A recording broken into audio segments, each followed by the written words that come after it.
अब हम बात करते हैं कुछ स्पेसिफिक एक्सरसाइजेज जो हमारी लोअर लिम्ब के लिए होती हैं एडिमा की लिम्फ एडिमा की मैनेजमेंट के लिए। उसमें सबसे पहले हमारे पास आ जाती है external rotation of the hip. ठीक है, external rotation of the hip में आप पोजीशन देखें, पेशेंट सुपाइन लाइन में है। ठीक है, लेग्स एलिवेट हैं और अगेंस्ट द वॉल होंगी। ठीक है, वॉल अगेंस्ट भी हो सकती हैं या वेज के अगेंस्ट भी हो सकती हैं। अब इसमें पेशेंट जो है वो एक्टिवली एक्सटर्नल रोटेट करेगा अपने हिप्स को। ठीक है, बटिक्स को प्रेस टुगेदर करेगा। ठीक है, और उसके बाद वो आउटवर्ड रोटेशन में पोजीशन में होल्ड करेगा अपने हिप्स को। ठीक है, और इसको हम लोग रिपीट करवाएंगे several times. Basically outward rotation हो रही है हिप्स की with the legs elevated and resting on a wall और अ वेज। उसके बाद जो नेक्स्ट एक्सरसाइजेज है वो जो है वो भी सिमिलर है इसकी, वॉल स्लाइड्स इन एक्सटर्नल रोटेशन। अब इसमें पेशेंट के जो फीट होंगे वो प्रॉप्ड अप होंगे स्लाइडली, मतलब feet up and down move करेगा पेशेंट। ठीक है, लेग्स उसकी एक्सटर्नली रोटेटेड ही रहेंगी, हिप्स और लेग जो है वो उसकी एक्सटर्नली रोटेटेड रहेंगी।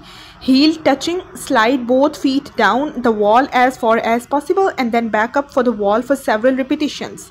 ठीक है, पेशेंट सुपाइन लाइन में होगा, हिप्स और लेग्स उसके एक्सटर्नली रोटेटेड होंगे, हील आपस में टच कर रही होंगी। ठीक है, और अब हमने उसको बोलना है कि वो प्रॉप्ड अप करेगा एंड प्रॉप डाउन करेगा अगेंस्ट द वॉल। उसके बाद जो नेक्स्ट लोअर लिम्ब की एक्सरसाइज आती है वो leg movements in the air है। बेसिकली इसमें हम लोगों ने बहुत हिप्स फ्लेक्स्ड के साथ पेशेंट होगा, सुपाइन लाइन में होगा, बैक उसकी फ्लैट होनी चाहिए। ठीक है, और बोथ फीट जो हैं वो उसके सीलिंग की तरफ होने चाहिए, मतलब कि अपवर्ड होने चाहिए। ठीक है, इसको बेसिकली हम कहते हैं रिपीटेटिव वॉकिंग मूवमेंट्स। ठीक है, इसमें हमारे पास जो है वो अल्टरनेटली मूव करेगा अपनी लेग्स को साइकिलिंग, वॉकिंग और सीजरिंग मोशंस में। ठीक है, पेशेंट को हमने बोलना है कि वो एक्टिवली वॉकिंग मूवमेंट्स को रिपीट करे वाइल सुपाइन लाइंग।